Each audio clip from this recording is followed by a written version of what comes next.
దేవునికి స్తోత్రము కలుగును గాక. రెండో మాటలో మనం ధ్యానం చేస్తా ఉన్నాం. ఈ రోజు లోకాసు వార్తలు మనం చదువాం. నేడు నీవు నాతో కూడా పరదేశులో ఉండువు. ఈ పరదేశు గురించి మనకి చాలా చోట్ల మరి వ్రాయబడుతాయి. అయితే ఈ పరదేశ్ అనేది ఏమిటి అనేది మనం ఆలోచన చేస్తే పరదేశు గురించి రెండు వాదనలు ఉన్నాయి. పరదేశు అనేది ఒక ఆత్మలు ఉండేటువంటి ఒక స్థలము. There is a certain place in the souls living, అంటే ఆత్మలు నివసించేటువంటి స్థలం అన్నమాట. అయితే ఈ స్థలము, ఈ పరదేశు మరి ఎక్కడ ఉండేదంటే పాతాళంలో ఉండేది. పాతాళము, పరదేశు, అగ్నిగుండన్నీ కలిసింది. కానీ యేసు ప్రభు మరి పరలోకానికి వెళ్ళిపోయినప్పుడు అది ఏం చేశాడంటే చూద్దాం. ఎఫెసీయులకు రాసినటువంటి పత్రిక, ఎఫెసీయులకు రాసినటువంటి పత్రికలో మనం చూస్తే 4వ అధ్యాయము 8వ వచనములో అక్కడ ఉంటుంది. అందుచేత ఆయన ఆరోహణమైనప్పుడు చెరగా పట్టుకొని పోయి మనుష్యులకు ఈవులను అనుగ్రహించనని చెప్పబడి ఉన్నది. ఆరోహణమాయనగా ఆయన భూమి యొక్క క్రింది భాగములకు దిగినని అర్థం ఇచ్చుచున్నది కదా. దిగిన వాడు తానే సమస్తమును నింపినట్లు ఆకాశ మండలమన్నిటికంటే మరి పైకి ఆరోహణమై ఉన్నాడు. కాబట్టి మరి ఇక్కడ మనం చూసినట్లయితే మరి ఆయన మరి ఆ చెరగా తీసుకుని పోయాడంటే ఆ ఆత్మలు, ఈ పరదేశులో ఆత్మలు చెరలో ఉన్నాయి. కానీ వాటన్నింటినీ తీసుకుని మరి వెళ్ళినట్లుగా మనం చూస్తా ఉన్నాం. ఇక్కడ మనం చూస్తూ ఉన్నప్పుడు ఆ యేసు ప్రభు ఒక వ్యక్తిని కుడివైపున, ఒక వ్యక్తిని ఎడమ వైపున, ఈ యొక్క కుడివైపునటువంటి వ్యక్తితో అంటున్నాడు, నీవు నాతో కూడా పరదేశులు పాపంలో ఉన్నాము. మరి మనము అయితే శిక్ష అనిపిస్తున్నాం, కానీ ఆయన ఏ పాపమో చేయలేదని ఆ దొంగను గర్పించి అప్పుడు ఆ యొక్క ప్రభువు మరి ఆయన చేసినటువంటి త్యాగాన్ని తలంచుకుంటూ ఆయన చూపినటువంటి ప్రేమను, అంతేకాదు ఆయన చేసిన అద్భుతాలన్నీ ఈ దొంగలిద్దరికీ తెలుసు. ఈ దొంగలు కూడా శిల వేయబడినప్పటికీ ఈ దొంగలకి తెలుసు. కానీ ఆ దొంగలు ఏమొచ్చిందంటే పశ్చాత్తాపం వచ్చింది, మారు మనసు వచ్చింది, దేవుని మీద నమ్మకం వచ్చింది.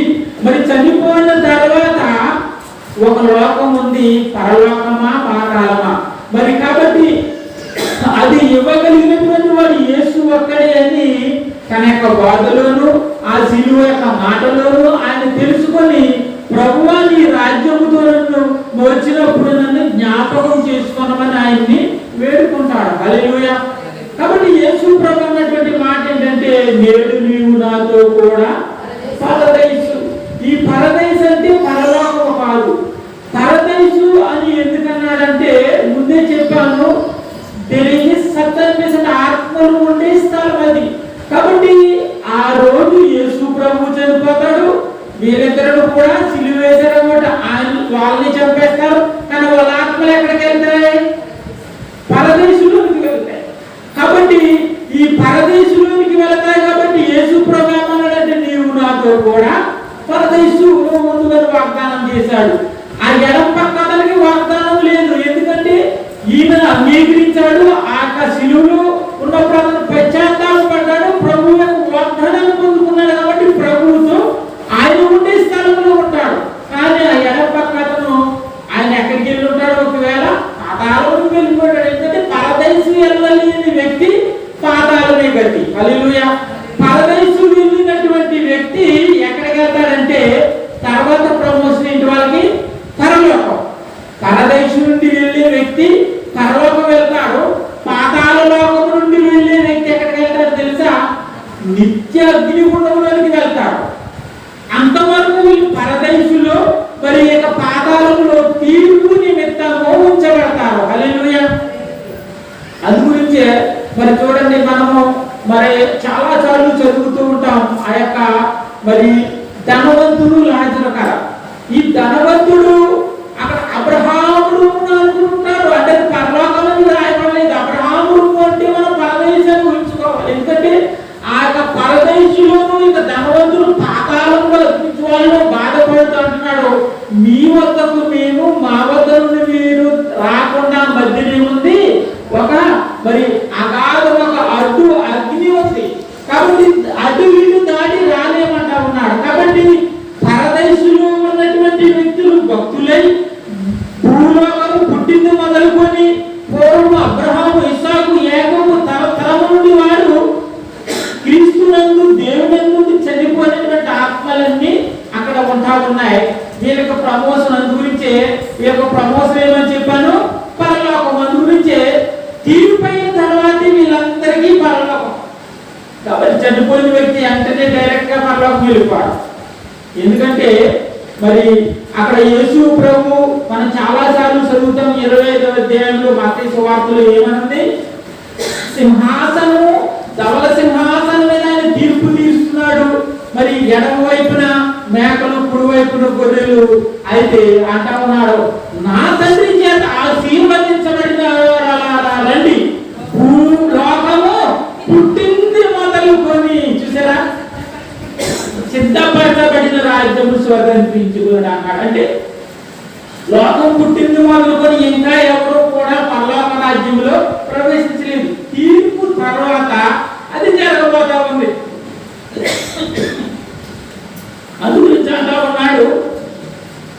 మరి ఇక్కడ మనం చూసినట్లయితే దమ్ముతో అంటున్నాడు, ప్రభువు నేడు అన్నాడు, నేడు నీవు అనగా నేడే రక్షణ దినం అన్నాడు. హల్లెలూయా. రేపు అనేది మనది కాదు, రేపు ఏం జరుగుతుందో మనకు తెలియదు. కానీ ఇక్కడ అన్నాడు, నేడు అనే దినముండగానే ఏం చేయాలి, నీవు రక్షణ పొందాలి. 2 కొరింథీ 6వ అధ్యాయం 2వ వచనం చదువుతాం. 2 కొరింథీ 6వ అధ్యాయం 2వ వచనం. కాబట్టి పశ్చాత్తాపడాలన్నా, ప్రభుని వేడుకోవాలన్నా, రక్షణ పొందాలన్నా, బాప్తిసం పొందాలన్నా, ప్రభు యొక్క మార్గంలో నడవాలన్నా ఇదే అనుకూల సమయం. కాబట్టి మనం ఇంకా తర్వాత రక్షణ పొందుదాములే అని అనుకున్నాం. కానీ ఆ యొక్క సిలువలో ఉన్నటువంటి దొంగకు బాప్తిసం పొందే అవకాశం లేదు. ఎందుకంటే అప్పుడు మరి బాప్తిసం ఇచ్చి యోహాను అందరికీ బాప్తిసాలు ఇస్తా ఉన్నారు, లేక యేసు ప్రభు శిష్యులు చాలా మందికి బాప్తిసాలు ఇస్తా ఉన్నారు. కానీ ఆయనకు అవకాశం లేదు. కాబట్టి ఆయనలో ఉన్నటువంటి పశ్చాత్తాపం, ఆయనలో ఉన్నటువంటి క్షమాపణ.